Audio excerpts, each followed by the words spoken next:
Hi అండి, welcome to my channel Sita daily vlog. అందరు ఎలా ఉన్నారండి? బాగున్నారా? మీ అందరూ బాగుండాలని మనస్ఫూర్తిగా కోరుకుంటున్నాను. అలాగే నేను సామాన్లు కొన్ని తెచ్చాను, సరుకులు. వాటిని ఎలా స్టోర్ చేస్తానో చూపిస్తాను. చూసారా, ఈ డబ్బా ఇందులో వేస్తాను అన్నమాట. నేను కొన్ని డబ్బాల్లో పోస్తాను. మొత్తం డబ్బాల్లో పోయినండి, పోతే పురుగు వచ్చేస్తుంది. అందుకే సగం పోసి సగం ఉంచేస్తాను అన్నమాట. చూసారా, ఇవన్నీ తీసుకొచ్చాను.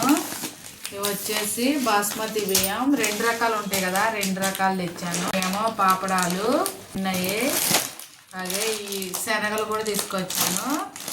ఇంకా ఇది గులాబ్ జామ్ ప్యాకెట్, ఇంకా ఈ ఆవాలు, ఇదేమో షాజీరా, ఇది వాము, ఇంకా ఈ చెక్క, ఇంకా బిర్యానీ ఆకు, ఇంకా లవంగాలు, ఇంకా ఇది వచ్చేసి పాపడాలు.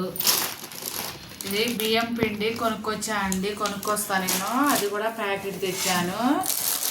ఇది వచ్చేసి బఠానీలు, ఇవి కూడా తీసుకొచ్చా. అవి 1/2 కిలో ప్యాకెట్. ఇది ఎంత, 130 రూపాయలు ఇది 1/2 కిలో. ఇది వచ్చి బ్యాంబినో తీసుకొచ్చా. ఇది కూడా 1/2 కిలో ప్యాకెట్, 60 రూపాయలు. మైక్రోని, ఇది ఏమో ఇది లవంగాలు.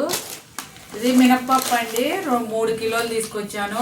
2 కిలోలు డబ్బాలో పోసి ఇంకా సగం ఇందులో ఉంచా. ఈ సగం ఉన్నటిని అన్నీ కలిపి ఈ డబ్బాలో పెట్టేస్తాను, అక్కడక్కడ పెట్టుకోకుండా మళ్ళీ ఎత్తుకోకుండా.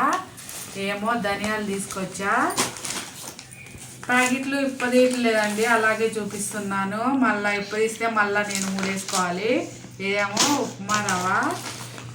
ఇది వచ్చేసి రాగి పిండి నేను షాప్లోనే కొనుక్కొస్తాను. ఇది జీలకర్ర. ఇది వచ్చేసి ఎర్ర కందిపప్పు.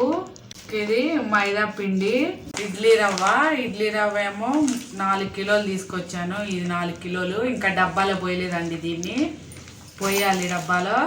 అంతే, ఇంతవరకు తెచ్చే సామాన్లు చూసారా, అయిపోయినాయి. ఇలా ఒక క్లాత్ డబ్బానంతా తుడిసేసుకుంటా అనమాట. వచ్చేసి బాస్మతి బియ్యం ఇందులో పెడుతున్నా డబ్బాలో. అక్కడ ఇక్కడ పెడితే మర్చిపోతామండి, ఎక్కడ ఏముందో తెలియదు కదా. అందుకే నేను అన్నీ ఇందులో పెట్టుకుంటా. మొత్తం అన్నీ ఇందులో పెట్టేస్తున్నా. ఇది ఇంకో డబ్బా, దీన్ని కూడా శుభ్రంగా తుడిచేసుకొని ఈ స్పైసెస్ చిన్న అన్నీ ఇందులో వేస్తా. చిన్న ఎత్తుకునే పళ్ళ ఉండే అన్నీ ఇందులో వేస్తా అండి. చెక్క, స్పైసెస్, లవంగాలు అన్నీ ఇందులో వేసేస్తాను. కావాలి చిన్న ప్యాకెట్లకి ఇలా ఉండాలి, లేకపోతే వీటిని కూడా ఎత్తుక్కోవాల్సి వస్తుంది. అక్కడక్కడ పడేసి అన్నీ ఇలా వేసేసుకొని మూత పెట్టేసుకుని ఒక పక్కన పెట్టుకుంటే మంచిగా ఉంటుంది. దీని మీద ఒక క్లాత్ మూత వేస్తాను అనమాట, ఒక పక్కన పెట్టి. వీటిని అంటుకోనండి, ఒక మూలన పెద్దగా అంటుకొని దీన్ని ఎవరు తగలకుండా ఒక పక్కన పెడతాను అనమాట. ఇప్పుడు ఇడ్లీ రవ్వ పోసుకున్నా. ఇది నాది ఇడ్లీ రవ్వ డబ్బా, ఇందులో పోస్తా అనమాట. ఇంకొక కొంచెమే ఉంది, ఇప్పుడు ఇందులో పోస్తా. కవర్లోంచి మొత్తం పోయానండి, కొంచెమే పోస్తాను. మొత్తం డబ్బాల్లో పోస్తే పురుగు వచ్చేస్తుంది.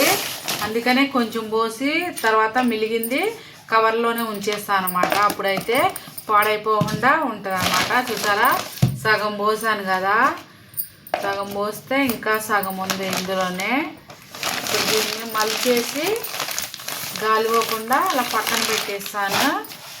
అలాగే ఇది తెచ్చాను కదా ఆకు, దాన్ని కూడా కోసుకొని దీనిలో పెట్టేస్తున్నా. బిర్యానీ ఆకు, దీన్ని కూడా ఒక డబ్బాలో వేసి పక్కన పెట్టేసుకుంటే మనకు కావాల్సినప్పుడు ఎత్తుకునే పని లేకుండా ఉంటుంది. ఇవాళకి నా వీడియో ఇంతేనండి. ప్లీజ్ నా వీడియో నచ్చితే ఒక లైక్ చేయండి, నా ఛానల్ని సబ్స్క్రైబ్ చేసుకోండి. ప్లీజ్ ఒక లైక్ చేయండి. మీరు లైక్ చేయడం వల్ల నా వీడియో ఇంకొంతమంది చూస్తారు. ఇలా సామాన్లు నేను ఎలా సర్దుకున్నానో కామెంట్ చేయండి.